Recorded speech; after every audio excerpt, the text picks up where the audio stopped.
And before I go into a little bit about the role that I play over at the law school, I want to encourage you to fill out this quiz because that's part of the interactive learning of the session, and we will be doing the answers to the quiz in just a couple of minutes, so that will spark our discussion. Okay. Okay. Great. You'll have these slides available to you. If you have follow-up questions, I would encourage you to just reach out to me by email. And I am physically located over at the law school. Now we are back in person. And in the basement of the Silverman building, the historic law school on 34th and Sansom, we have a law firm where we run 9 different law clinics, and I lead the intellectual property law clinic. We actually handle all different kinds of subject matter. That is all transactional and all focused around intellectual property. So that means that we delve in patents and copyrights and trade secrets and trademarks and privacy increasingly.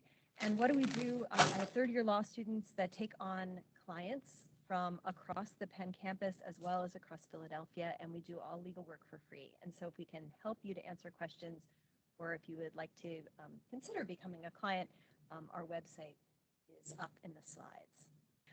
So as a little bit of a roadmap today, I'm going to go through those pop quiz answers, and that should give us a springboard as an introduction to some IP concepts. And then we're going to spend the meat of the session today actually talking through a hypothetical, and that will give you a chance to go into breakout rooms, meet a friend, talk through some issues, and then we'll come back and have discussion. And as Daria mentioned, hopefully at the end we'll have a couple of moments for some final questions. Please do use the chat to put your questions in. I want this presentation to be relevant for you. Okay. So I guess I'm going to rely on the folks that are in the room to call out some answers and also tell me if people are putting things into the chat. But looking at the quiz, I've asked you to match a creation with a particular IP tool. And the tools that we're going to be talking about today include patent, copyright, trademark, trade secret, or no tool at all. So let me just ask you, let me put into the chat, for those of you at home, a manuscript for an academic book. What tool would that match with? Anybody? Or anybody here? Oh. Okay. Copyright. Copyright. Oh yeah, remote copy master. Yay! All right, got three notes for copyright. Okay, 3 notes for copyright. Fabulous. Okay, so I happen to have some information about copyright. I'm going to talk quickly about copyright and the next tool that we're going to talk about, because I want to really focus this discussion on 2 final tools. But let's talk quickly about copyright because it does come up in academic writing. A couple of things that I'd like to mention. Copyright coverage doesn't cover ideas, it covers fixed expression. And what do I mean by that? Once you actually commit those ideas to a writing, a recording, a language, then you can protect rights. So it covers things like websites, of course, manuscripts, and some software, but generally the code of the software. Copyrights last for a really long time. You get some rights just automatically. You get more rights if you actually tell the government about your creation and you register for rights. And under the CHOP patent and IP policy that we will talk a lot more about during this session, academic writings are actually owned by the author. There are some carve-outs to that, but generally the person that creates that manuscript owns the copyright to it. So points for those of you that put copyright in the chat. Okay, so let's go to product name or logo. Any ideas? Put them in the chat.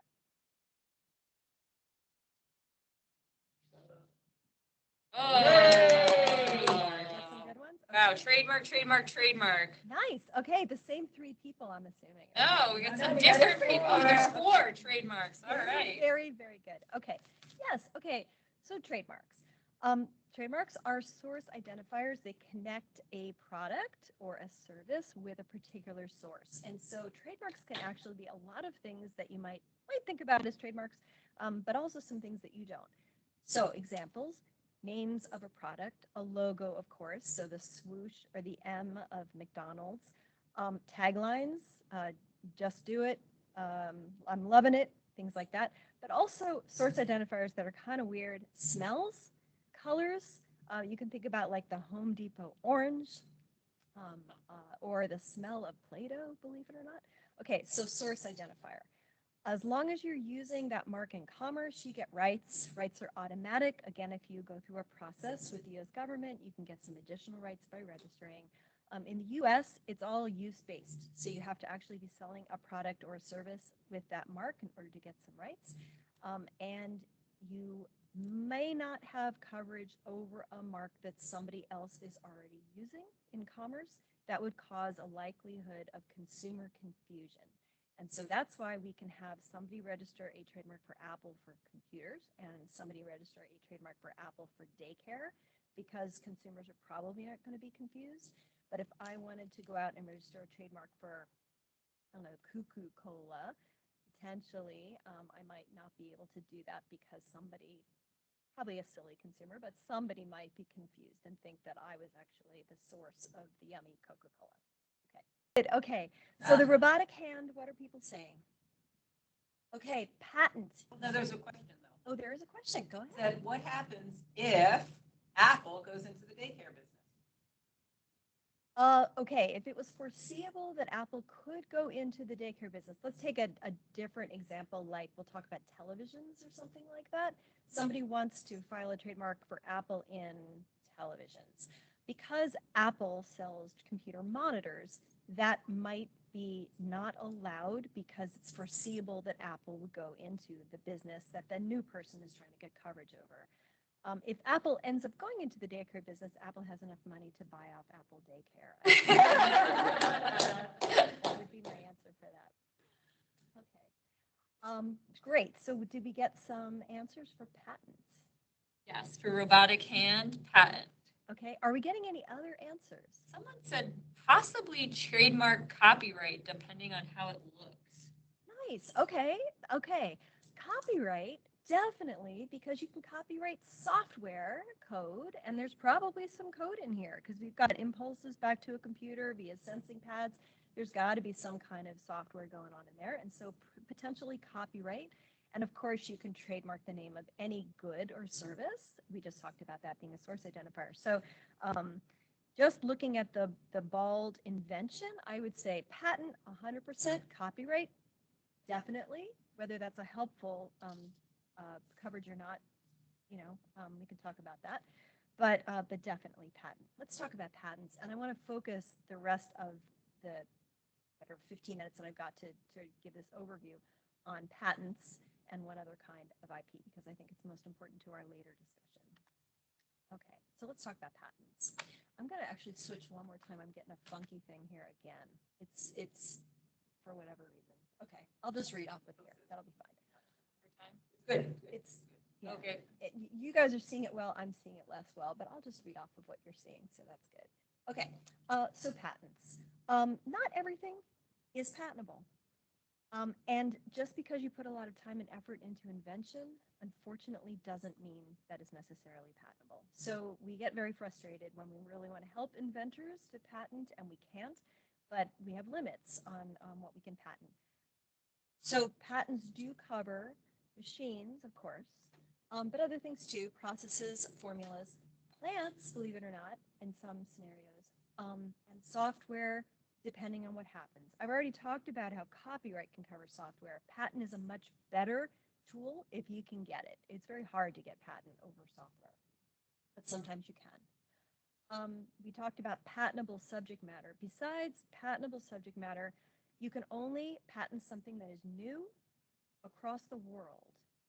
So if somebody invents in France and you invent in the US, even if they don't have a patent for it in France, you may no longer get a patent for it in the United States. So patents are territorial, but prior art extends around the world. It has to be new everywhere. It has to be enabled, which means you have to have put enough research into it that you know that it is possible. And you have to be able to prove that to the USPTO. It doesn't have to be finished, but it has to be definitely possible. That's the enablement requirement. Non-obviousness is a little difficult to sort of get your head around, but it basically means that a person of ordinary skill in the art wouldn't have thought to put two inventions together to get your invention. So not only does it have to be new, it has to be like special. There has to be a eureka moment that it's non-obvious. That sounds really judgy, but it's just a legal term. Okay. Once you get that patent, it's very powerful. It lasts for 20 years from filing, and it can shut down all independent invention. What do I mean by that? If I have a patent, even if you don't know that I have a patent, and you invent something and use it, you are still infringing my patent, even if you don't know about my patent. So it's very powerful. We have what's called a first to file system here, which will come up in our hypo. A little hint.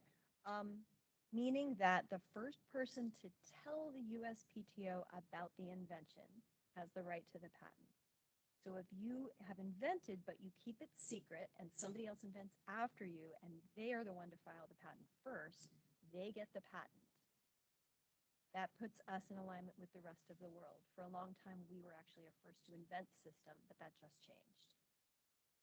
Different kinds of claims in a patent get at different kinds of infringers. And so when you draft a patent, you want to think about the method, the way that you do what you do, the system, all the different parts of it potentially, the device that you've got, composition of matter. If any of these are relevant, you want to actually draft different kinds of claims, which end up sounding kind of repetitive, but they go after different kinds of infringers, and that's why we do that. According to the CHOP patent and IP policy, patentable inventions are owned by CHOP. And you can secure a license or a waiver in some cases that we can talk about later. But basically, if you invent and it is patentable, CHOP owns it. So that's different from what I just told you about copyright. Okay. Different kinds of patents. You can file a provisional patent, which does not get you any rights, but secures an early date. And as long as you mature that provisional over the first year in the United States, you will be able to get, or anywhere, you will be able to get patent rights once the patent issues. But the provisional patent is inexpensive. It happens a lot with the Office of Technology Transfer, where they start with a provisional patent first and then sort of test the market and the license market for that invention. And then you can mature to a non-provisional within a year. Okay. Let's talk about data. Data on normal range of visual acuity across child populations. In the chat, what do you think?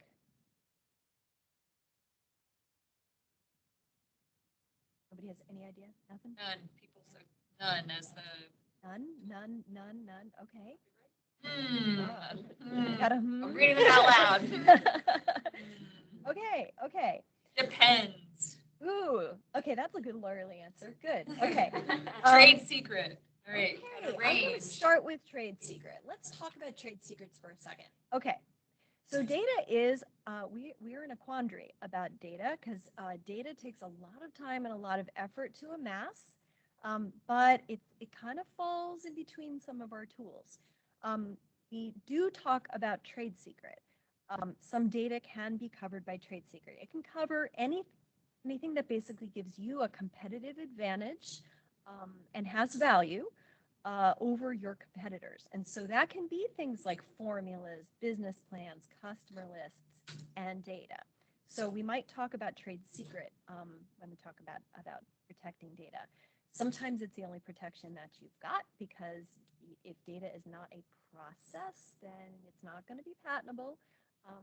Copyright only gets at the expression, but if what's valuable about the data is sort of what it stands for, doesn't really get you the coverage that you're looking for. Trade secret coverage is perpetual. The only kicker is that you have to take reasonable efforts to keep it secret. And once you don't take reasonable efforts anymore, or if the data gets out, despite your reasonable efforts, and nobody has basically misappropriated it, then it's no longer a trade secret. So you can imagine it's most useful if the creation is not reverse engineerable. If somebody else can come up with it without access to your trade secret, you probably want to go to something like patent if you can. The trade secret is inexpensive, and it can be a powerful tool to keep you from other people stealing your data. Okay, so well done, whoever put potentially trade secret in there. Okay, very quickly, let's go through the last three on the quiz. How about a gene that's just been isolated and identified? Anybody?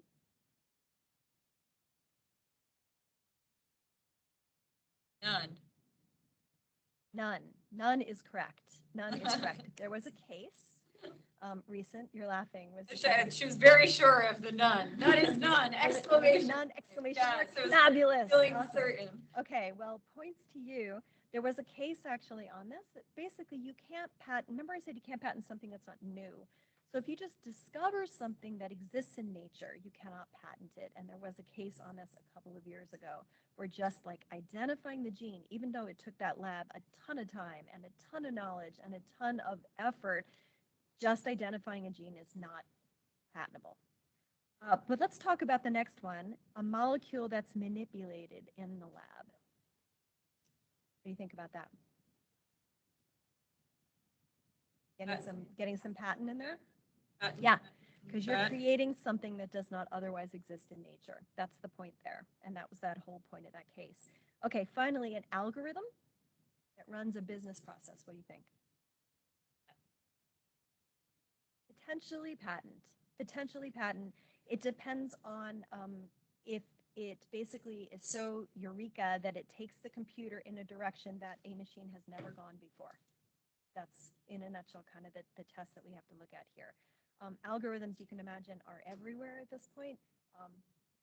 It may not be new anymore, what you're doing, and it may never have been new because it's just basically a mathematical process that exists in nature, and so it's a difficult test, and that's why I said that if you can get patent for software, that is really powerful, but it's hard to do.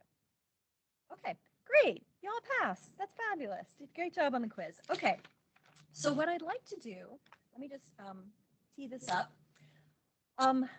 You'll see much more of this when you look at all of the chapters in the book that was described to you by Daria, and I do hope you take a look at the book. It's got so much great information from a lot of people that have contributed to it. But let me just highlight a couple of points from the chapters that I drafted. You should remember that when you are protecting as an academic entrepreneur here at CHOP, that you are guided by something called the CHOP patent and IP policy. It's a publicly facing document. Your Office of Technology Transfer would be delighted to provide you with a copy if you can't find it. But basically, the CHOP patent and IP policy describes basically who is covered under it, what kinds of things that you create that are owned by CHOP, and what kinds of things that you might create that are owned by you, and what happens in terms of licensing that out or productizing it, and what kinds of revenues would come to you and to your department, et cetera, if they are able to commercialize it or license it on your behalf. And something that I really like to tell academic entrepreneurs, you may not be the person that wants to start a CEO of your own company. And that's fine because you're busy with your day job. But your role is still not passive in helping the Office of Technology Transfer to get your great work out into the world. You can avoid disclosure, which can curtail patent rights for your invention. You can disclose to the Office of Technology Transfer through your technology disclosure forms, and that starts the whole process where basically they can help you to keep yourself from closing off your rights, your patent, CHOP's patent rights to your invention. You can help the Office of Technology Transfer by guiding the patent claims. Nobody knows more about this technology than you do. And so by telling them a bit about who's operating in that space, where this technology could go, what's incredibly special about it, you can help to make sure that that patent that they draft is really robust. You can tell them, as I said, about prior art. So if you know about other departments, other labs around the world that are working in this space, you can help them to do their job for you by telling them about prior art and potential licensees. If you do want to become a CEO of your own company, there is a way that you can broker a license from CHOP to take that technology and commercialize it. And if CHOP is not interested in protecting it through a patent, there's a process by which you can secure a waiver such that that technology, all those technology rights can be assigned back to you. we'll talk about this at the very end with our hapless hypo lab, but if you decide to productize yourself, your challenges are going to mimic those of other entrepreneurs, and so there are IB things that you should take into consideration.